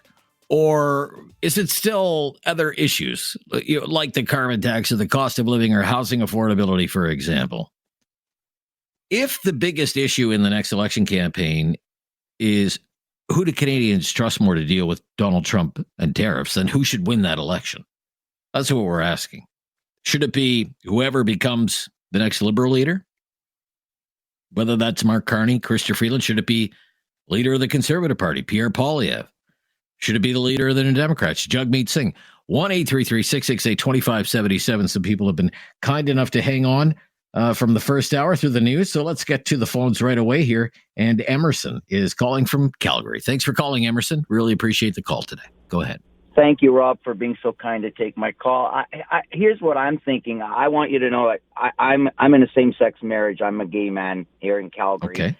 I've been married for just over 8 years. But here's the question. I mean, you're asking what the ballot box question would be. Well, Trump saying there's only two genders, male and female, that's already set a fire here, I know, in Alberta regarding, gay and transgender rights, and especially because Danielle Smith, she kind of rocked the boat a little bit making changes. But I truly believe people are getting scared. Now, here's the thing. I wouldn't have a problem voting for Poilievre because the Conservative government brought in same-sex marriage. They brought it in to begin with. I don't know if they were the ones that. No, I thought the Liberals brought in. Didn't the Liberals bring in same-sex marriage? I thought Harper did, but I could be mistaken. No, I don't believe so. I think it was Paul Martin. I believe it was Paul Martin. Yeah. Okay, but here's the thing. People are legitimately scared. We had somebody this morning, for example, say, "I'm terrified. I'm a trans person. I'm scared to tell law enforcement, this, that, and the other, because I'm not sure what's going to happen to me now." Okay. So I really do think I think this could be the saving grace for the Liberal Party. Not that they could win it, but I think it's a Band-Aid solution to stop Poilievre from becoming really aggressive at the polls. I think the Liberals may have had a resurrection, believe it or not, based on this alone. I'm really, because of what I'm hearing in my own community, there's protests that are going to be set up for this weekend, and that's going to start translating in Toronto, Montreal, and if that starts, look out. It could catch fire, and it can maybe drive a wedge into Poilievre's sail. So you got to be careful. It only takes a little thing like that to shift the momentum. And maybe, that's all I'm Emerson. saying. As a gay man, I'm going to vote Conservative because I think we really do need a change of government. But I'm just saying that I'm a little bit worried that this might. You're saying watch. I say this from time to time. You're saying watch this space. All right, watch this space. Okay, very good, Emerson. Thank you. Thank you. Yeah. Bye. Yeah. First time caller from Kitchener, Ontario is Bob. Thank you, Bob. Hello, Bob. Hi, Rob. You almost have a good name there.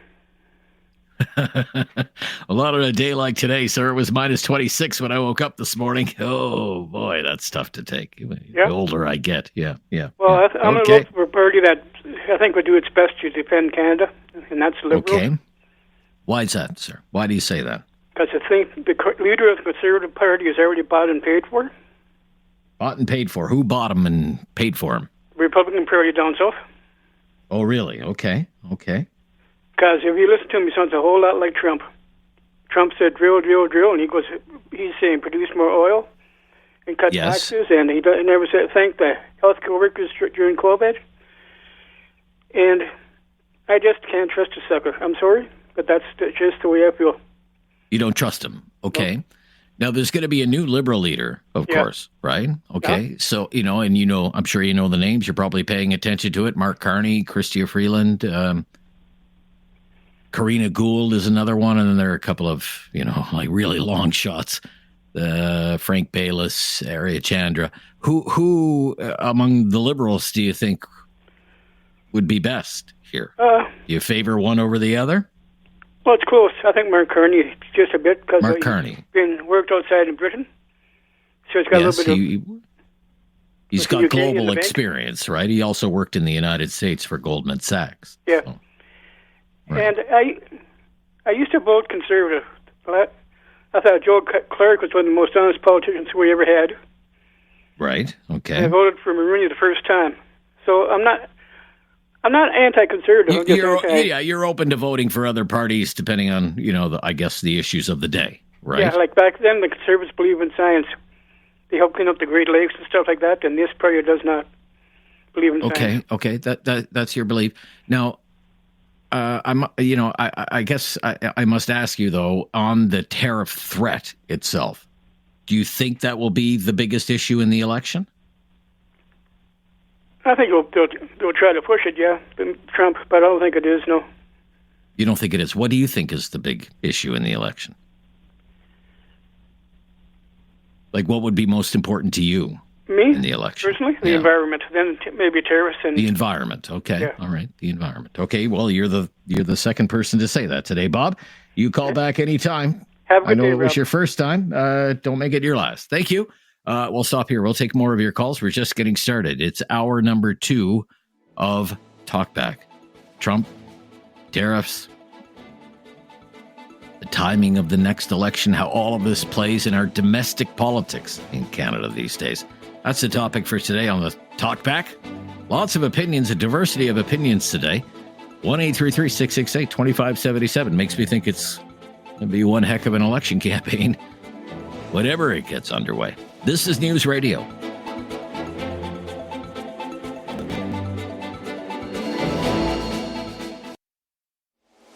Have something on your mind you want everyone to know? Call now. Hello. 1-833-668-2577. It's Talkback on Now You Know with Rob Snow. It's certainly interesting to listen to the federal leaders these days, what they're saying about the current situation, with Trump talking all the time about imposing tariffs on Canada. You can't help but wonder how this could factor into a Canadian election campaign. You have the New Democrats saying, we're going to defeat the Liberals at the earliest opportunity. Doesn't matter who the new Liberal leader is. So unless Jagmeet Singh is crying wolf, could be added into an election. Maybe in the final days of March, early April, sometime the election campaign starts. Maybe that election isn't about the carbon tax. We had a really connected Liberal on our show earlier. Said, Rob, Susan Smith told me, Rob, that carbon tax is gone. It's not going to be even around by then. But maybe the election isn't about housing affordability and rents and mortgages and young people struggling to buy a home, or the price of food, or homeless encampments, or immigration, or whatever. The referendum on Justin Trudeau's record. And this issue, Donald Trump and tariffs, becomes the issue. And Canadians are deciding, well, who can best deal with Trump? Now, Chrystia Freeland wants to be the next Prime Minister of Canada, wants to be the next Liberal leader, has an opinion piece in the Washington Post today, basically saying, why are you picking on us? We're not your enemy, we're your friend. Quoting directly, but that's the theme of it. And, of course, she released a video to launch her campaign, positioning herself very much as someone who will stand up to Canada. Roll the tape, Dave. I'll let you in on a little secret. Donald Trump doesn't like me very much. Canada. We don't like their representative very much. I'm a tough negotiator. During the first Trump administration, I fought hard to protect Canadian jobs, the Canadian economy, and our way of life. And we won. I left Trudeau's cabinet because I know what we need to do to win that fight again. Donald Trump and his billionaire buddies think they can push us around. Trump thinks we're for sale. If he can take what isn't his, we're not going to let him. We're not going to let him. I mean, so her pitch is, and it's basically a pitch to Liberal supporters right now because it's just a leadership race right now, but her pitch is Donald Trump doesn't like me, so send me to Washington to deal with Donald Trump. I don't know if that's a winning pitch or not. I guess we'll find out. Her main rival in the Liberal leadership race, largely seen as Mark Carney, former governor of the Bank of Canada, former governor of the Bank of England. And he was asked how he views this threat of tariffs, what he thinks Canada should be doing right now when he launched his campaign in Edmonton last week. This is a very serious situation, first point. Secondly, it is a very delicate situation. We need to stand up for Canada. We need to stand up for Canada. All of us need to stand up for Canada. We need to be united. I've done a lot of negotiation over the years. I've dealt with President Trump in a different setting when he was previously president. He's a negotiator. He's transactional. In a negotiation, you need to do a few things. One, you need to have the best outside option. So if you don't get what you want in that negotiation, you can walk away. How you get that best outside option in this case is you build the strongest economy here, right here in Canada. And then he went on and on and on and on. We can't play it all for you, but you see how this is becoming a big issue, and it could be the biggest issue in the next federal election campaign. And I'm asking, if that's the case, what political party, what party leader, who is the party leader who you think should win the election and deal with Trump and the tariff threat? Karen in Calgary. You're up next, Karen. Hi there. Go ahead, Karen. Hey, how you doing, Rob? Hi. Good, Karen. Thank you. Good.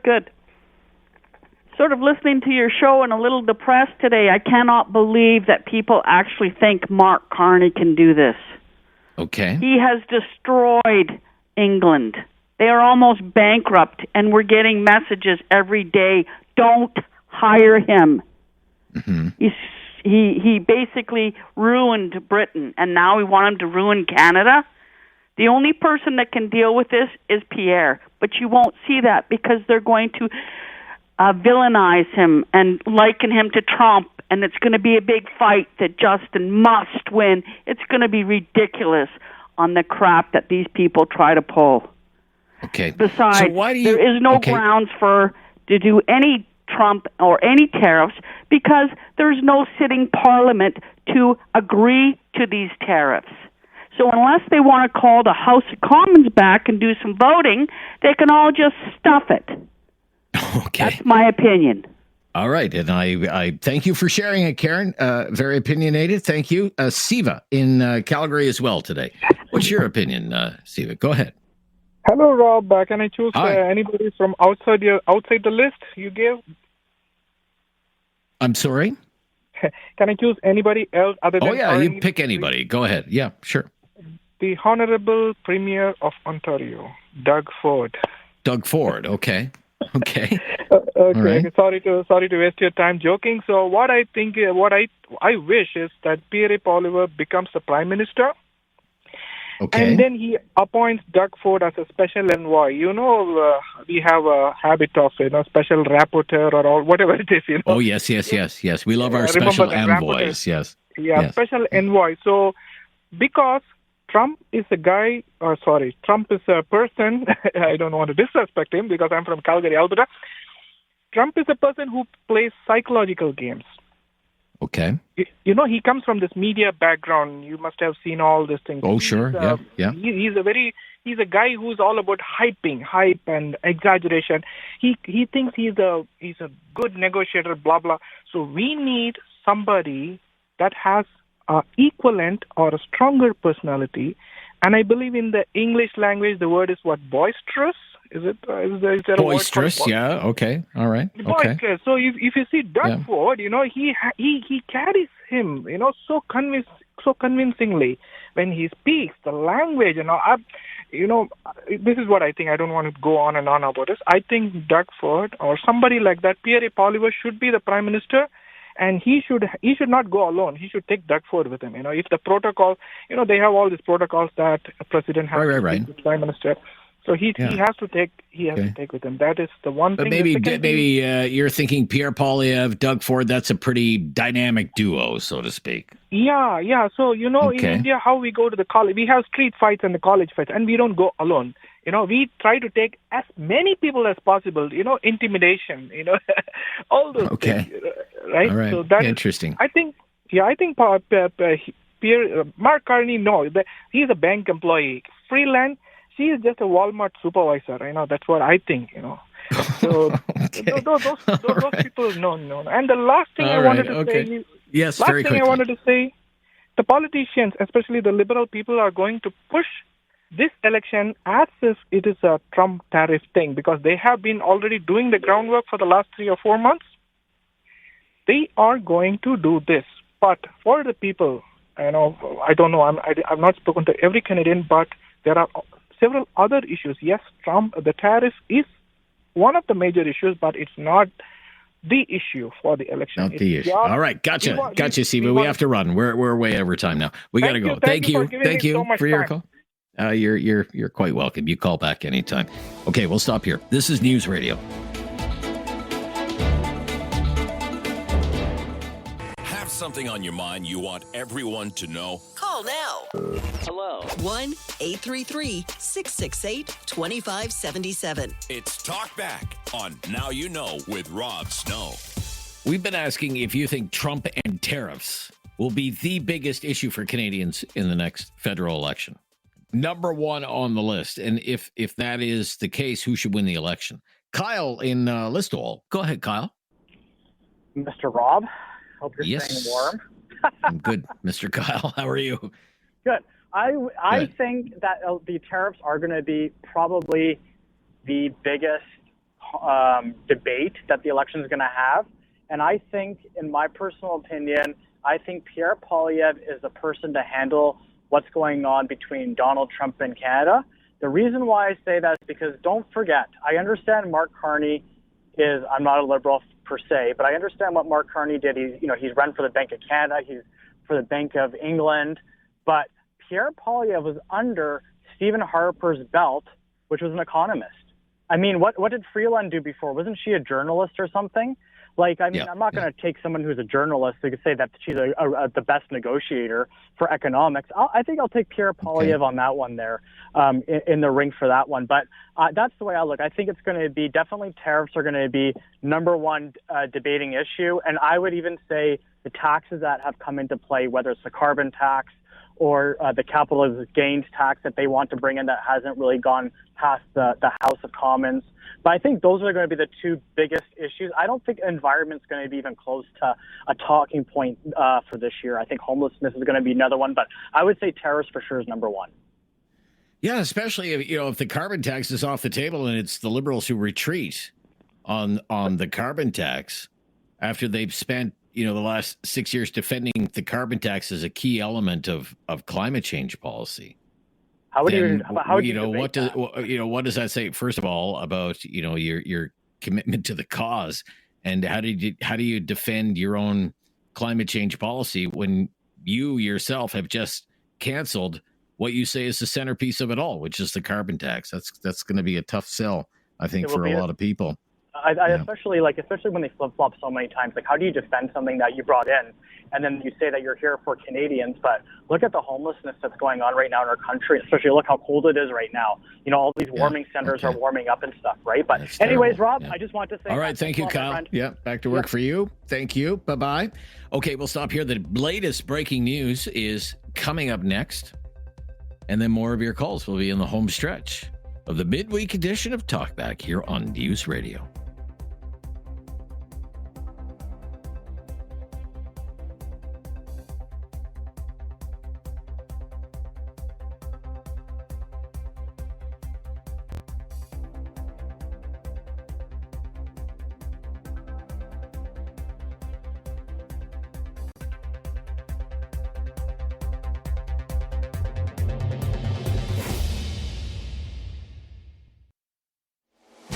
Have something on your mind you want everyone to know? Call now. Hello. 1-833-668-2577. It's Talkback on Now You Know with Rob Snow.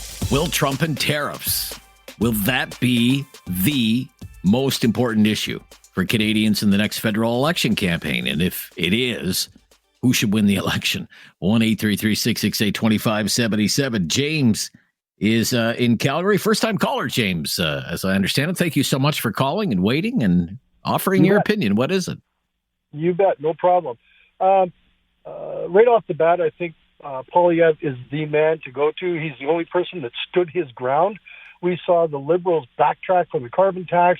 We see Jagmeet Singh, whatever he is, he's a puppet to the Liberals. And the problem with the voting public is they have a very short memory. These problems have been long-standing for 40, 50 years. I'm 68 years old, and I lived through the Pierre Elliott Trudeau era where interest rates went to 24%, and the Liberals have done nothing but destroy this country with Paul Martin, Jean Chrétien, and the likes of them. What we need is somebody strong and fresh that stands his ground. And when it comes down to the tariffs, I'm not sure Trump even has a stand on that with the NAFTA agreement, whether he can even impose those tariffs. It might all just be talk. But the fact of the matter is, Poilievre seems to be the man that wants to do something for the people of this country. Okay. When you say, we've had these long-standing issues, they've been around for decades, you're in your 60. I mean, what kind of issues are you talking about? Well, NCN-Lavalin, the Oak Uprising, and all that kind of crap that the Liberals swept under the table, and they were the cause of nothing but the trouble. Okay, all right. But it's Poilievre all the way for you. Poilievre all the way only because the man hasn't wavered. I mean, he says what he's going to say, and he stands his ground. Now, on the issue of, the ballot question will be Trump and tariffs. Do you think that'll be the case? Like, when Canadians are going in, that is going to be the issue? You don't sound convinced that that's going to be the issue.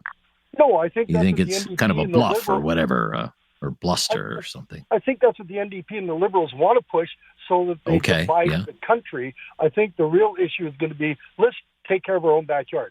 That's all Trump is trying to do, in my opinion, is he wants to make America great again, and he wants to stop production of products from foreign countries and start putting his own people to work. We should take a page from his book and start doing the same in Canada.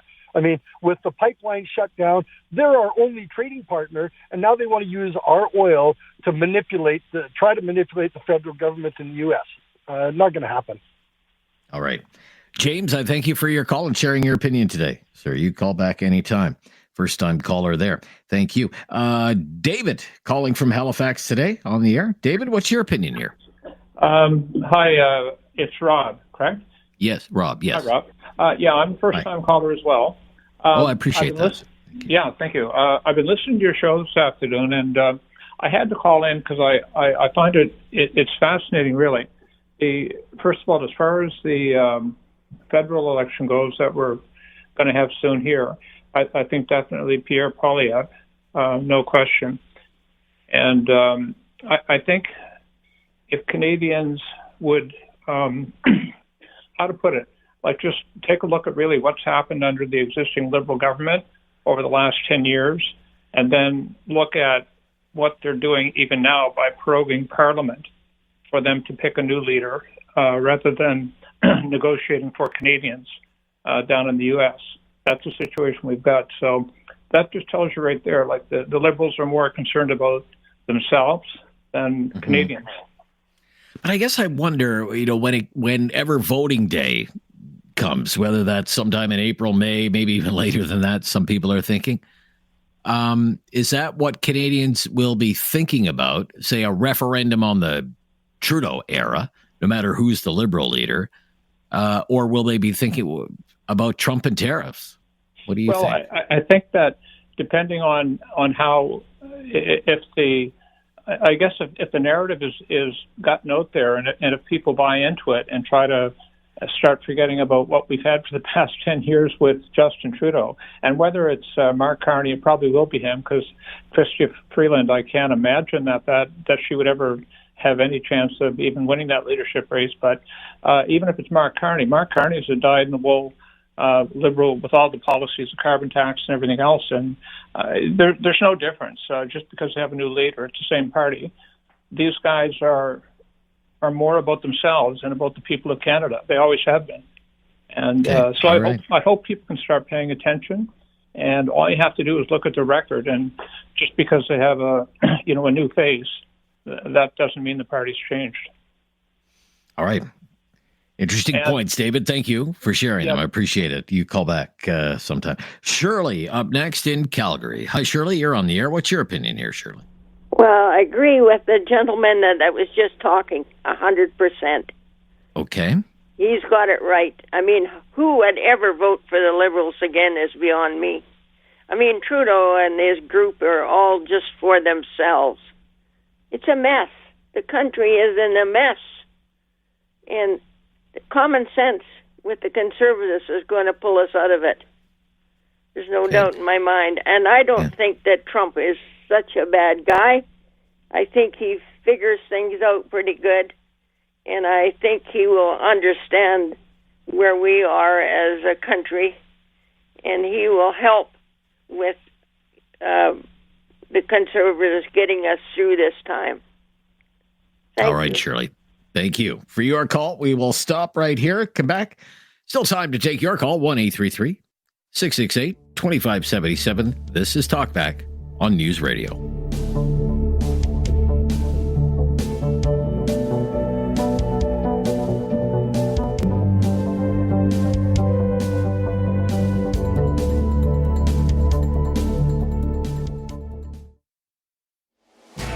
Something on your mind you want everyone to know? Call now.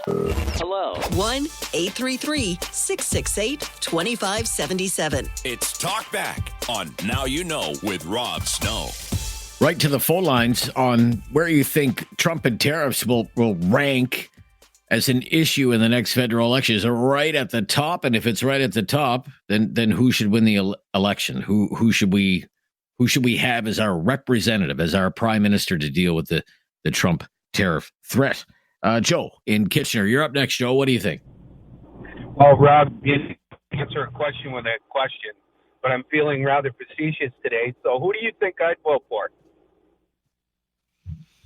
Probably the team in blue. I'm thinking, Joe, getting to know you a little bit during our conversations.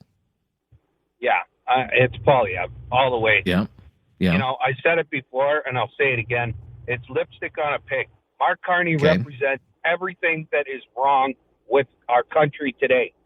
Just because he's different than Trudeau doesn't mean that he doesn't support the same policies that Trudeau forced upon us over the last decade. It's the same thing. You're voting for the same thing. But we can't underestimate how stupid and ignorant Liberal voters are. Never underestimate their own stupidity. That's my concern, Rob. Thanks. All right. Thank you, Joe. Kevin in High River, Alberta. Hi, Kevin. You're up next, Kevin. Go ahead. Yeah, I just wanted to call in and mention a couple of things. Our Premier, Danielle, I believe she's doing one of the best jobs out of all the premiers across Canada dealing with Trump. But really, when it comes to the country, economies drive the country. We don't get health care. We don't get environmental protection and things like that without a strong economy. So the economy is going to be the driving factor of this election. And the Conservative Party, they definitely have the leg up on the rest of Canada just based on their track record going forward. So definitely a Conservative Party would be the best leader for Canada. You know, Trump's going to get his way. Like another point is people have to realize that they tried to jail Trump for the last 4 years prior to him taking the presidency again, and they didn't have any success there. Yeah, he's probably done some things that are questionable, but for 4 years they tried to jail him, and he has now gained another president's position. And I think there's some credit there. So we need a good, strong Conservative Party to talk to this guy and deal with the economy. All right. Thank you, Kevin. Kevin in High River, trusting the Conservatives more on economic issues and that this is the big economic issue. Brad is in Brampton, Ontario. Hi, Brad. Hey, how you doing? I'm good, Brad. Thanks for calling. Yeah, first-time caller. So I'm going to tell you who I think the man for the job is, and it's going to be hard. It's Jack Layton. And okay. I say that because he had the best interests of Canadians at heart. It was easy to tell. I don't vote this way or that way or whatever. Like, I'm not that guy that picks a party and whatever. Right. You know, fair enough. Nobody seems to have actual. Well, unfortunately, Jack Layton passed away almost a decade ago, so we can't bring Jack Layton back, right? So yeah. You know, but I'd really like to see a politician that truly cares for people, because we're all suffering a great deal in every way. And, you know, we're all sinking below the line as the days go by. And by the time any of this gets fixed, you know, will I be able to retire or, you know, anything like that, right? No one's thinking about anything at any time, forward or backward. It's just constantly. So whether it's Mr. Singh or whoever the next Liberal leader happens to be, Freeland, Carney, or, you know the other names, or Mr. Poilievre, you don't have confidence in any of them? None of them. I wish I did. None of them. I truly do. All right. So that's where I'm coming from. Yeah. I gotcha. Yeah. Okay, Brad, thank you. John is in Calgary up next. John. Hi, John. Hey, Rob. Thanks for having me on. You're welcome. The question is, who's got the better resume to run the country? I'm going to tell you it's Mark Carney. I'm not a particular Liberal fan, but economically, he's going to have a much better strategy. As for tariffs, if I was Trump, I would not bring tariffs in for manufacturing. I would bring them in for energy. That will see a contraction of our economy by at least 2 or 3%. That's in the US's favor, but I think the damage is already done. We're in for a hard time out here in the sunny West for the next couple of years. Okay, but let me ask you, do you think the tariff issue is going to be basically the ballot issue in the election? It will, because tariffs on something like energy will cause investment dollars to flow from Canada to the United States, where clearly drill, baby, drill is the approach. They've got more drilling days, they've got better environment for that. As we lose investment dollars here and the jobs start to decline, we're going to be left with an economic problem. And whether or not you like oil and gas, for listeners, across the country, the truth is it's a big part of, our economic model. So we're in for a hard time. Hard time. Okay. Thank you. Mark Carney. He says, interesting. Let's go. Actually, let's not go to Rob. Rob, you'll have to hang on just a few minutes more, and then we'll get to your call as we wind down the Wednesday edition of Talkback. I'm Rob Snow. This is News Radio.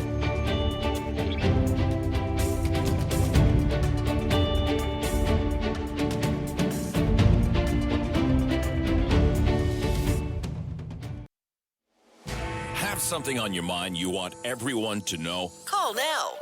Hello. 1-833-668-2577. It's Talkback on Now You Know with Rob Snow. All right to it here, because we don't have a lot of time and we have some callers that we want to get to before the news. So let's go to Rob in Cambridge up next. Rob, you're on the air. What's your opinion here, Rob?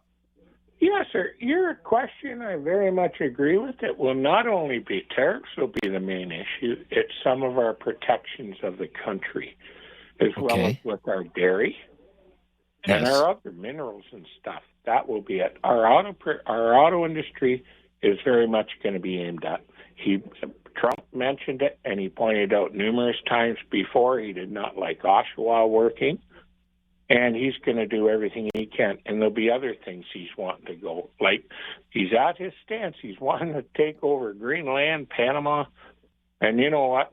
We need to be united. And we need to, as Canadians, research who you're going to vote in the next election, whether it's NDP, Liberals, or the Green Party, or Conservatives. Make sure it's your truly representative you want to represent your Canadian interests. as well as your personal things too. Like really, well, yeah, you have to wonder. I mean, in the Canadian context, I'm sorry to interrupt. I mean, you're calling from Cambridge. You have like Toyota is there, right, in Cambridge? Toyota, right? My goodness, we used to have all tire factories around here. They're all gone, and so the Toyota too. Like there's GM in Ingersoll and Windsor, St. Catharines. Yeah, and just think of the spin-offs. Like not just even different people. Like even the truck driving in that. And I think of the dairy. The U.S. wants to break into our dairy and some of our food inspections. Like they are the strictest in the world, and we should be proud of it. We should. Okay. I used to cross the bridge. I used to cross into the U.S. and come back, and I used to see loads of beef being turned around because they failed inspection. And we do trade already with a lot in New York with milk. We really do. And a lot really? Okay. That's so there's so many intermediaries, but there is stuff that they would like to push into, and they have wanted to for so many times. And you think that's going to be the big issue? Okay, so who is best equipped to deal? So who's best equipped to deal with it? Who should be dealing? It's going to be the main big issue, and it's got to be somebody prepared to really look at every province and every issue for our economy, not just. And who is that? But all who is that? And that's almost an impossible task, Rob. You can't get four people in a room to agree on a topic, let alone a whole country on interest, right? So, but do you think? Everybody. I mean, do you favor one person over the other? They all want the job. Who should it be? Sure, everybody wants the job. I've often said for years, I liked the way Chrystia Freeland was. I really liked how she danced, and she always looked into the camera, and she was very positive. You never heard her ever say or ah or not. She was very direct, and I often thought that, and she'd be good. And she dealt with it. All right. I'm going to take one more call. Rob, thank you. First time somebody's actually said that. Nice things over the last 2 hours about Chrystia Freeland, actually. But Tom, go ahead, Tom. You've only got about 60 seconds, so you have to make it quick. I would go with the person who's got the most experience. I don't care really. And right now, I think that's Kearney. He's got some actual practical experience of how to deal with some of these things. It may not be my personal choice, but I think the person for the job would be Kearney. And your last caller was absolutely right. Here in Cambridge, we got a lot of things you should be concerned about across the country. There's a lot of things that are going to be on the table. Have a good day, Rob. Okay, but do you think the tariff issue is going to be the issue in the election? No. No. Okay. It's going to be hard to say. I think it's going to be the issue. Who wants to make it the issue? I think there's going to be other issues on the table other than just tariffs. All right. Thank you. All right. Wow. Thank you for all your calls today and your diversity of views. Really appreciate everyone who called each and every day. And the latest breaking news is coming up next. Very busy news day today. We'll get you right up to date. And Talkback returns tomorrow. New topic, more calls. I'm Rob Snow with David Smith, and this is News Radio.